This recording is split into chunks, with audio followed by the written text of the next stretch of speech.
explaining a while ago. Okay, so can you guys see my screen now? Yes, sir. Okay, so as I was saying, okay, this was just a pure user interface. Okay, just an interface, no code yet. Okay, so even though you will check those, even though you change that one, so on and so forth, okay, it will not do anything. Okay, so this is your lab number 7. So whatever you are seeing right now, it should be the same with the one that you're going to submit. Okay, so in here I have mentioned that, so lab number 7, interface only, no codes. Okay, I did also mention here that it should be lab number 7 only, and then you should submit a one file, again one file only. It should be in a RAR or a zip file. Okay, so yeah, again, I hope you guys already know how to compress a file into a RAR or a zip file. Okay, either of those two will be fine. And then that's the one that you're going to submit. Okay, and then that's the one that I will extract, and that's the one that I will be checking. Okay, so let me just go back here.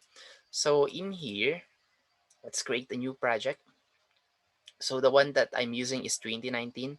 So again, once you have installed the workload.net framework, if I'm not mistaken, that one is, so this is the only thing that you need to install, upon installing the Visual Studio. It should be .NET Desktop Development, and then the others, just uncheck them, okay?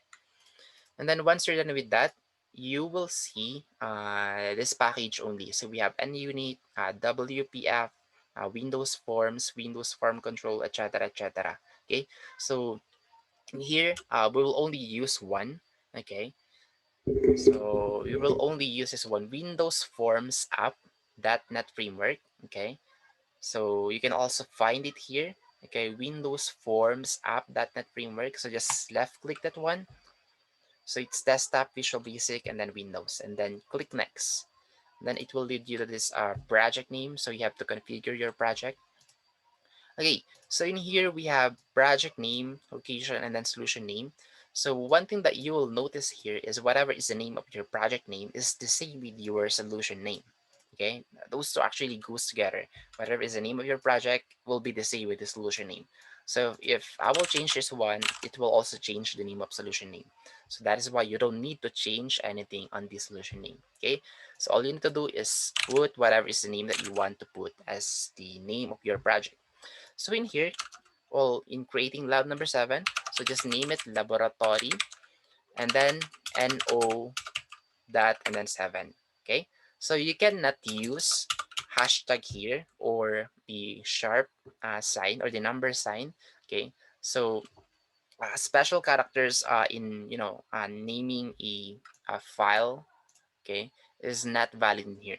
Okay, so if you want to put number, just use NO and then that. Okay, laboratory number 7. So as you guys can see, whatever is the name of my project name is also the same with my solution name.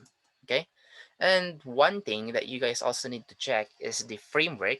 So what I'm using right now is that framework, or 4.7.2. So that's the version of the framework that my laptop has. So if you have 4.5 and above, okay, I think that